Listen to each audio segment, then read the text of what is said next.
Conversation is a 1974 film starring Gene Hackman and directed by Francis Ford Coppola. Hackman plays a security expert who works in audio surveillance, and he's torn between doing a really good job and being the best of his craft and doing too good of a job, because the last time he did too good of a job, it got a couple people killed.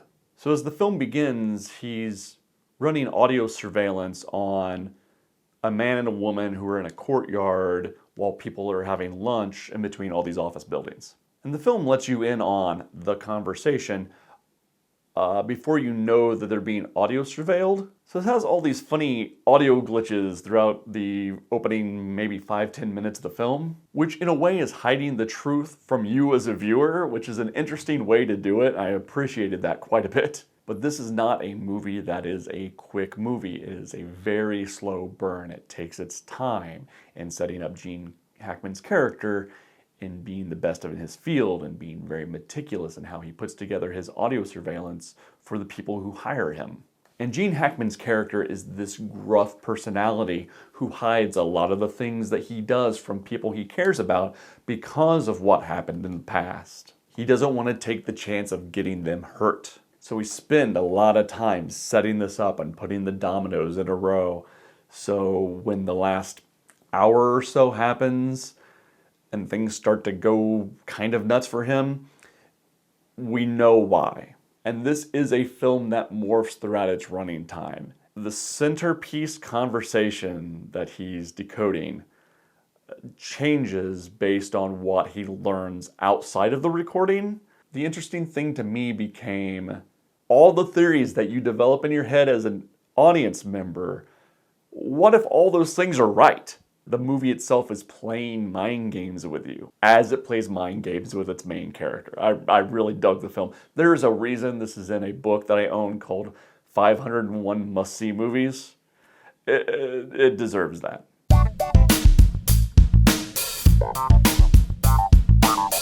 Ford v Ferrari is a 2019 true life story about the formation of the Ford racing team.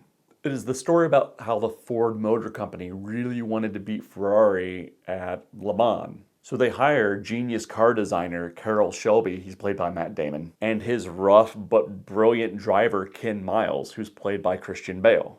And this film is the story of the unlikely friendship between these two men as they have to fight the corporate structure at Ford to build a winning race team. And Matt Damon is good in this movie, but the standout lead performance is Christian Bale as Ken Miles. He is fantastic in this role. The racing sequences in this film are very intense. They're shot incredibly well, and the sound design is amazing on them. So as these cars are careening around the tracks, there's this sense of danger at every turn, and that is broken up by Christian Bale's just quips and lines he has while he's racing. He has almost no sense of danger, so his carefree attitude breaks the tension of these incredibly tense racing scenes. And the film goes down very well-worn biopic roads, so to speak. But it's the performances from Damon and Bale and their chemistry and their friendship, along with these intense action sequences, that really propel this movie into Oscar territory. I don't think it's up there with The Parasites as far as prestige Oscar movies, but I was very entertained and really enjoyed this movie.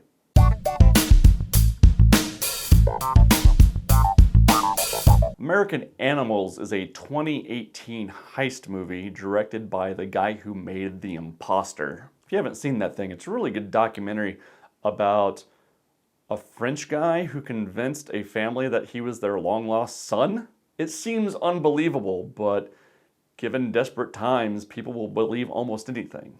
But I mentioned that movie because there are elements of documentary in American Animals. This is a movie that really takes the road less traveled. It is about a group of guys who maybe have watched one too many heist movies and decide to try to pull off one of the largest art heists in American history. And the first half of this thing really has fun with a lot of the heist genre cliches. It references movies like The Dark Knight, the opening scene of that. It has a lot of fun with Reservoir Dogs, all the while having this intermingling of the actors portraying the real life people and the real life people in kind of a documentary setting. It cuts back and forth and interweaves really well. It kind of caught me off guard when the film started, but I caught up to it and I really liked how it was doing what it was doing. It even uses the real life guys talking to their actor counterparts at times to move the story along. And the first hour of this thing is really fun. But then the last hour of this movie changes tone on a dime. And I don't think I took a breath for the last hour of this movie. It stops and it is heart-wrenching and it is brutal.